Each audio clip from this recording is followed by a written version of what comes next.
જી હા, આ ગરબી મંડળમાં હું 55 વર્ષથી આવું છું. આ ગરબી મંડળ ચલાલાના જૂનામાં જૂની 200 વર્ષ જૂની દાન મહારાજથી ચાલુ કરેલું. આજે દાન મહારાજના વંશજથી બંગડુ બાપુ આવતા, વલકુ બાપુ આવે છે, મહાવીરભાઈ આવે છે. ચલાલાની મેઇન ગરબી અને તિલક ચોક નવરાત્રિ મહોત્સવ તરીકે આ ગરબીનું નામ છે.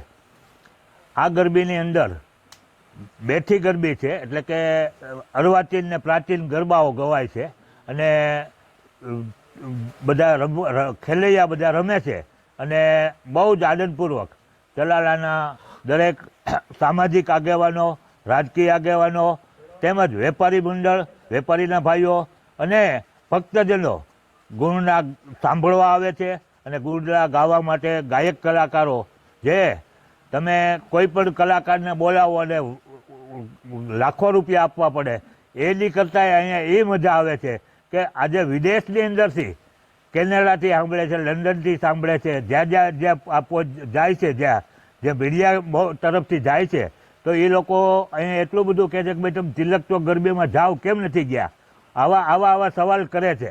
ત્યારે કે એને એટલા બધા રસ છે કે આખી 11 વાગ્યાથી ચાલુ થાય તો 4 વાગ્યા સુધીના ગરબા બહારના લોકો સાંભળે છે. અને માતાજીને અમે એવી પ્રાર્થના કરી કે આજીવન અમારી ચલાલા નવરાત્રિ મહોત્સવની ગરબી રહે અને એના આશીષ ચલાલાના દરેક સભ્યો ઉપર આવે એવી અમારી પ્રાર્થના છે. જય દાન મહારાજ, જય અંબાજી.